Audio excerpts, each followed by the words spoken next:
Okay, today I want to continue with the AI. Uh, I'm going to focus on making a character that will uh, follow us, run from us, and when at an appropriate distance, uh, in the simple case here, jump, but later we'll add an attack to that uh, vital animation. So let me get the screen going here. So chasing AI, we're gonna do this. We're gonna have three states. We're gonna have the idle state, the chase state, and then what it does when it catches its target. I'll call it the jump state. And we're gonna have various transitions among the states. If we're idling and we can see the target, we'll chase it. If we're at the appropriate distance to jump, we'll transition to the jump state. And of course, out of each of these states, we'll have can't jumps and can't sees that go back to chasing or go back to idling. Our logic for this is fairly simple. If we can see, then we have two choices. We can either jump if we can jump, or if we can't jump, we will chase. And if we can't see, then we'll idle. So the logic of this state diagram is pretty succinct, pretty precise here. So I'm going to make a bunch of little functions that test the different Booleans that I'm going to have in here, the can see, can jump, and so forth. And so a Boolean function that's going to determine whether we can see our character, our player, is the can see function, returning a Boolean. It forms a vector between the AI's position, the transform position, and the target position. It calculates that distance with a dot magnitude. And then if the distance is greater than the C distance, if we're too far away, then it's going to return a false. In other words, we can't see. If it's less than the C distance, then we'll return a true, and we can see. I might add a field of view concept to our can see function by forming an angle, a vector3 dot angle between the direction to the target and our transform forward, our AI's forward direction, and add to my test if we're greater than the C distance, or if the angle is greater than some field of view sight angle that we can see, return a false. Otherwise, of course, return a true. So this way, our AI has to actually be facing towards the target in order to be able to see it. The can jump function is pretty similar. We form a distance between the transform position and the transform target, this time using the vector3 distance function. And if distance is greater than the jump distance, then we can't jump, so we return a false, and otherwise we return a true. So we have these simple functions that will be used in our logic. So some details of our AI script. We've got various exposed variables that we can set. We have a C distance, we have a jump distance, we have a rotation speed, how fast you'll turn. I have a state variable here that is just going to display what the state my character's in. I'll set this in the different components. And I have current distance, sight angle. I also am including a transform for the eyes, since our characters, their root position is all at their feet. I wanted all this sight stuff to be going on at a height that is comparable to the character's head. So I've got something called the eyes that I can position at the head of my character. And so private variables, there's going to be an animator that we need to catch. I've got two Booleans, can see and can't jump, that are both initially false. I have two damping times that are going to be used to moderate how quickly the states in our Macanim transition, and a direction. So in the start function, the first thing I'll do is cache a copy of the animator, animator get component animator, and I'll enter the idle state.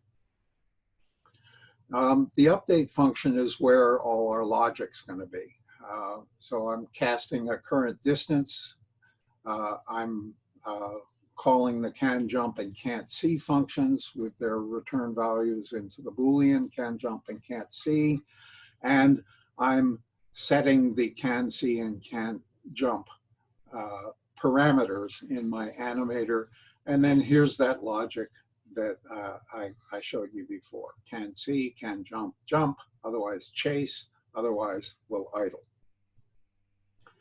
Our controller looks like this. We've got an idle function, a chase, and a jump with various transitions among them. We have the parameters can see and can jump, and we've got our speed and direction that are going to be used to control the chasing. I'll look at these in a second. For the idle state, I found an animation from that raw mocaps file that I pointed you to called idle turn right 45 that was trimmed down from a larger raw animation, idle neutral 245, idle 2 neutral idle. And it was a fair amount of fiddling to get it trimmed. One thing that's really nice about the modern animations that have root motion is that you don't actually have to turn the character yourself or move the character forward yourself. The animation does all that for you. The chase state is a blend tree, similar to what we used when we were building our controllable character. It's controlled by the parameter direction. That's going to tell you whether to turn to the right or to the left. And again, there are three animations that I got from raw mocaps: walk forward, turn left, walk forward, and turn right wide. And all of these were appropriately trimmed down to make them loop nicely and to be in sync with each other. And I must admit there was a considerable amount of fiddling in working with these raw mocaps, because they're, I'll show you in a second here. The jump state, also from raw mocaps, is an aborted jump, jumping to, I misspelled it, with idle cannot up idle, from idle cannot up idle. And of course the transitions are very simple. Idle to and from chase based on can see, chase to and from jump based on can jump, and direction controlling the amount of turning. Again, thank you, root motion. And even though speed is there, it appears I'm not actually using speed for anything in here, since our character's motion is being controlled by the can see, can't jump, and so forth. So let's look at that. Here's that controller. Well, first let me run this so we can see it. Here's my little character out here standing in the world. I'm in a first person character.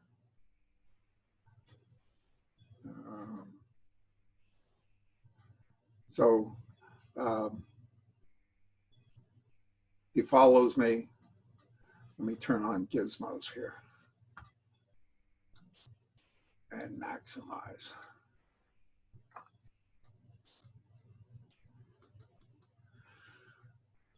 So I've got a little gizmo that draws a line from his eyes there.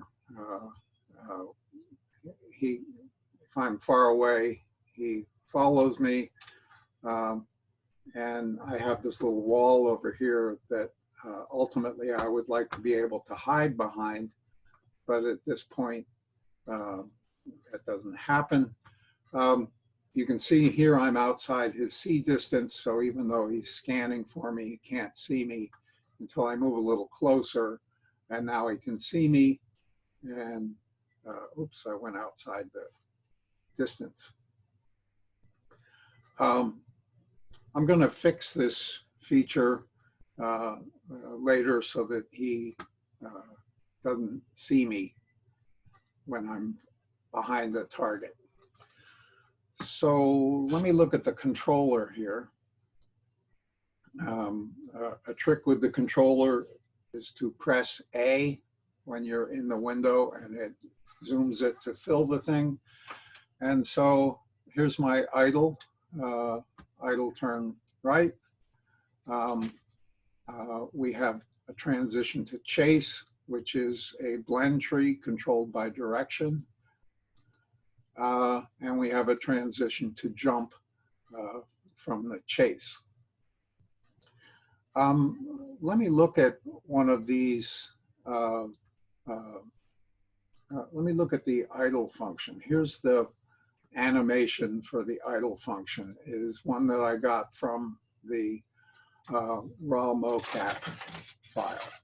And it has these various clips here that are trimmed out of the entire thing. The entire thing is a long mocap that has a whole bunch of stuff in it. It's 1,000 frames long, and it does various things, different turnings, and the character apparently just stood there and turned as they did the mocap.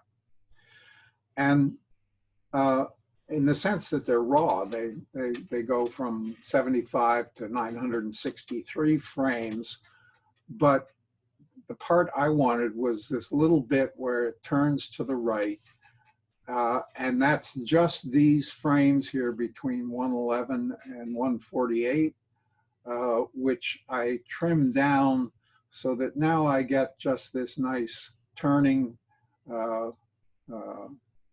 Actually, it's turning to the left, but anyway, it's turning,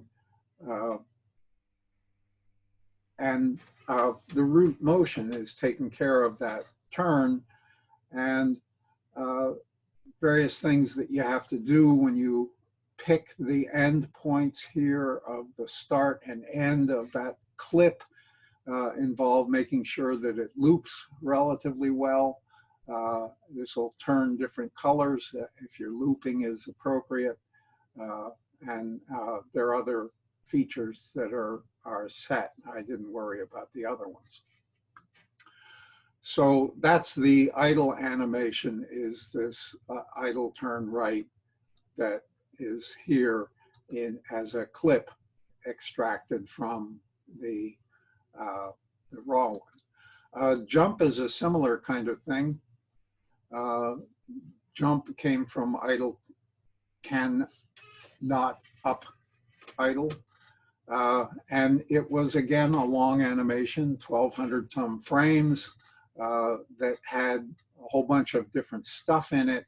And the jumping to here is one of these clips that is extracted from this little piece of it right here from frame 40 to frame 248 with a good looping. And it is this nice little jump that my character does when I'm close enough to my player. The transitions between these, and again, there's always a lot of fiddling. So the transition from idle to chase looks like this. And you can, of course, preview what that transition is going to look like as it goes from idling to chasing. The transition occurs here. This is a little measure of the position of your character, and so this can help you to match things up. All of this stuff can be fiddled with where you move these back and forth in order to get different overlaps. You can make the transition longer by spreading those out.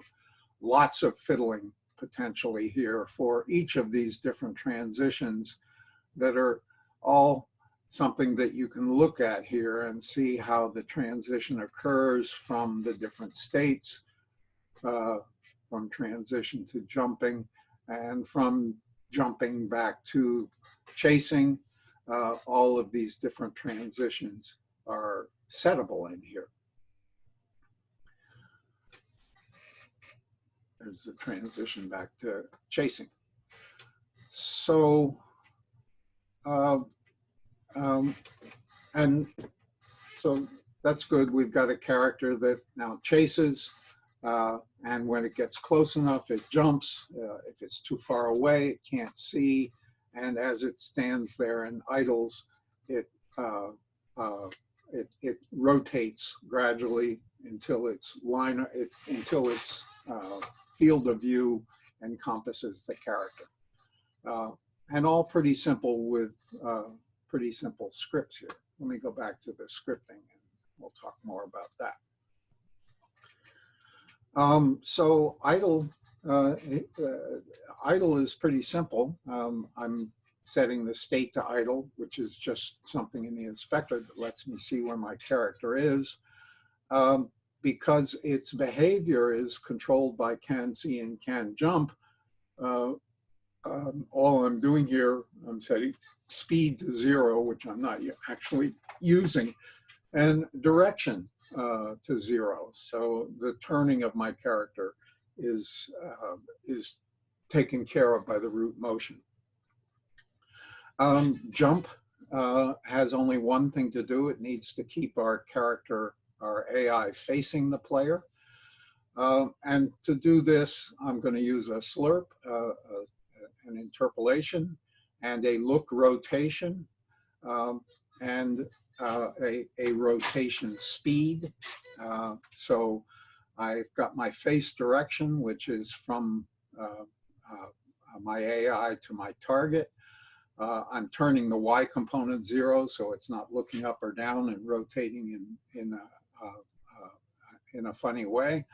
And then in each of these turns through jump, it's going to replace the rotation with the rotation that is moved towards the look rotation face direction with a rotation speed times time delta time. This is going to turn my AI to face the character when it's jumping. So I'll show you that again one more time as this thing runs. I don't know why it takes so long to run when we're doing Zoom, but it does. So he's going to stand there and face me. If I move around, he continues to face me.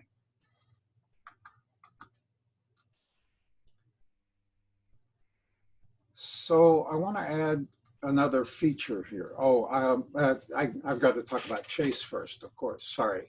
Chase is a bit more complicated. It kind of follows some of the stuff that we did back with our follow, flee, and so forth.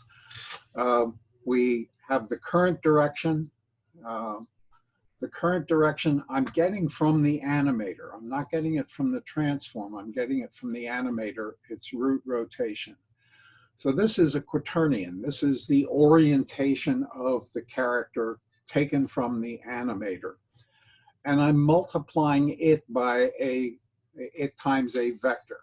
And a rotation, a quaternion times a vector gives you a vector that's pointing in the direction of the rotation. So the current direction is the direction that my character is facing. The wanted direction is the vector between the animator's root position. Again, I'm getting the position not from the transform position, but from the animator's position. So now I have the current direction that I'm facing and the wanted direction that I want to face it. This is already a unit vector. A quaternion times a unit vector is going to make a unit vector. And I want my wanted direction to also be a unit vector. So I normalize it. Then that logic that we used, where we use a dot product to see whether we're facing the character or not. If the dot product is greater than 0, we're facing the player. And I extract from the cross product of my current direction and my wanted direction the y component of that. And that's going to tell me whether to turn to the right or to the left. And I'm going to use that for the parameter in the animator direction. If I happen to be facing away from the character, I'm going to use either a 1 or a -1 so that it turns as fast as possible when it's facing away. But that's all that I have to do in here. I send the direction to the animator, and it's going to take care of walking my character towards it, because the animator, the chase animator, the blend tree that controls the walking is mediated by this direction that goes from -1 to +1. So all very cool, and as you can see, all very simple. So I want to add a fourth state where the AI flees from the player. So I want this now to look like this. I want now to have my character flee.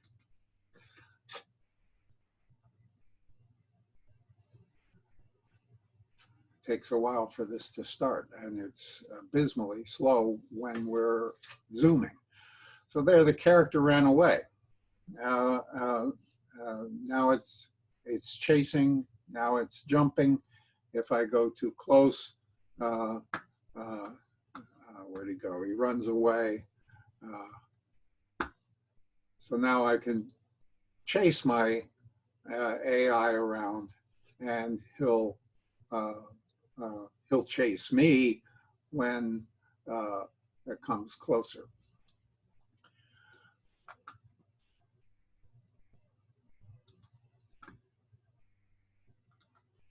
So to do this, I'm going to add 2 new public distances, a far distance that I want to be larger than the jump distance, and a close distance that I want to be less than the jump distance. So these are kind of my 2 circles that we had before when we did the pet AI. And I'm going to have 2 new tests, too close and too far, and their companion private Booleans, too close and too far, to catch results of the test. Our state diagram is now a little more complicated. This part is all pretty much exactly the same way. But now from each of these states, I've got a transition that if they're too close, I'm going to go to the flee state, and the flee state will stay in the flee state until we're far enough away, at which point it'll go back to the idle. So our state diagram is now a bit more complicated. In the update function, let me show you that state diagram.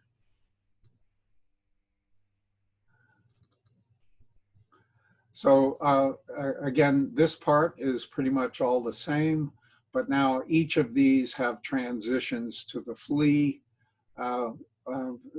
This could have been done with the any state. The any state will transition from any state to a flee state. But since I only had 3 of these and it made it easier to trim up the animations to match, I did it here. So the update functions, I'm adding my 2 new tests, too far and too close, stored into the Booleans, too close and too far. I'm setting those Booleans too close and too far. These are now parameters that I've got in here that are controlling this. and my logic gets a little more complicated. My logic gets a little more complicated. If I'm too close, I flee. Otherwise, I go through the usual tests of can see, can jump, and not too far, and jumping and chasing and idling. So the logic is almost the same, a little more complicated. The flee function is pretty much identical to the chase function. The only difference being that I minus the wanted direction. So the addition of this minus sign is all that I had to do to make the flee function work properly. This turns the direction that my character wants to go away from the target instead of towards the target. That's the only change. The new controller, I just showed you that.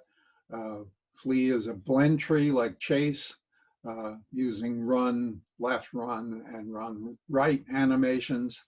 That flee is a blend tree, and it's using the direction just like the chase did.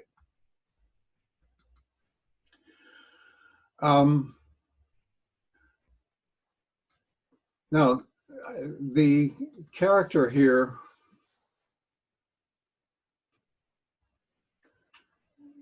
takes forever to start.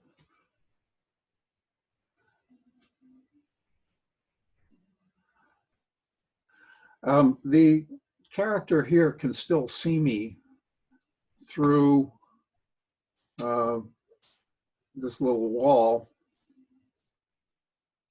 He doesn't like it when it bumps up against the wall.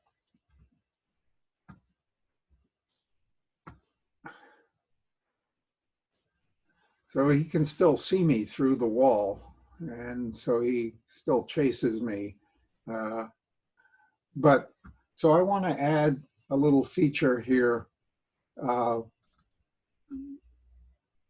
want to add a little feature here that is going to check the line of sight to see if there is an obstacle between my AI and its target character.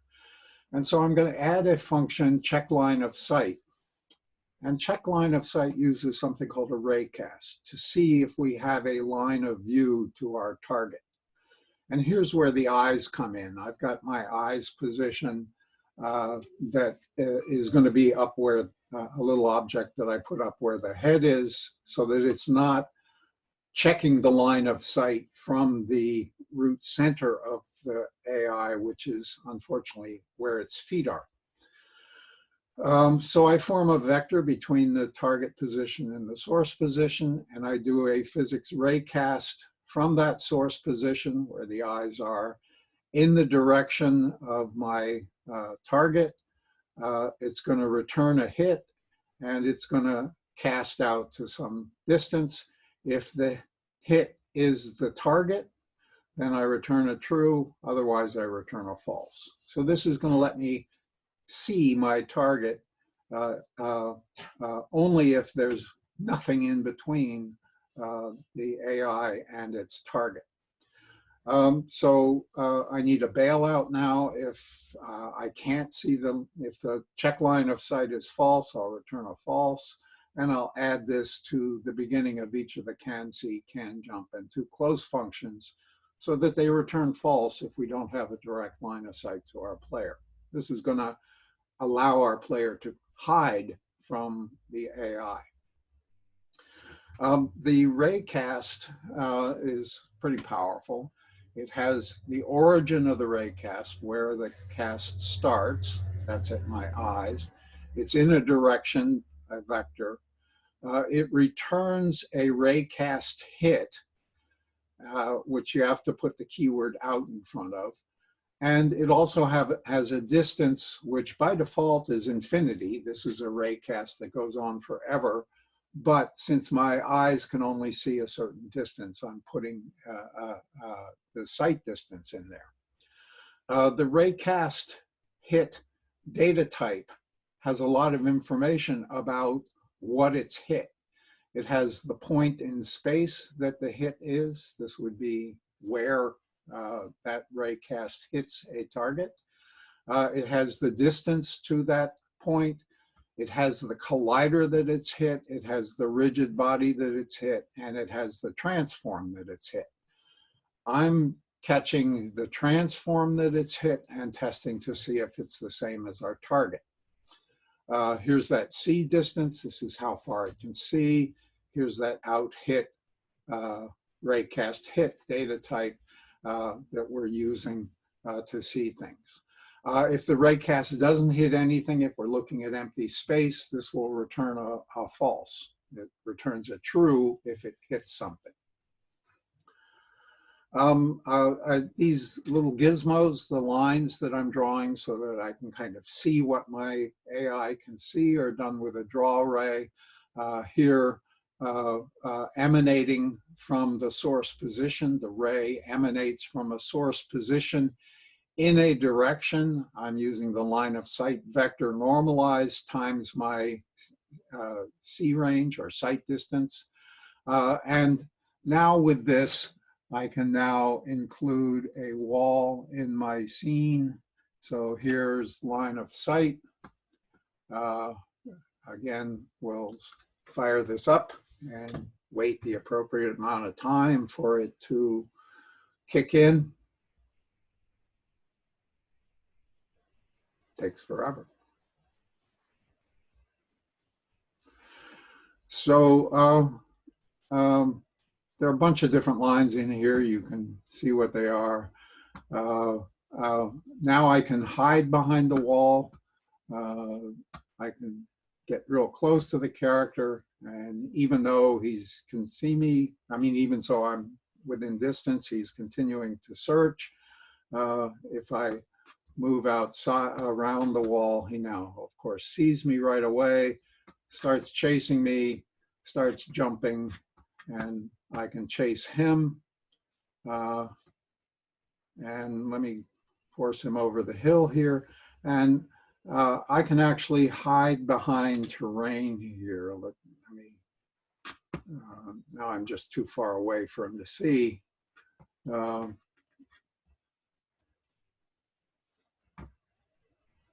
If I drop behind the terrain, he can't see me when I'm behind the terrain. He can when I am. So clearly we have a situation where we can take advantage of hiding spaces behind terrain, and we can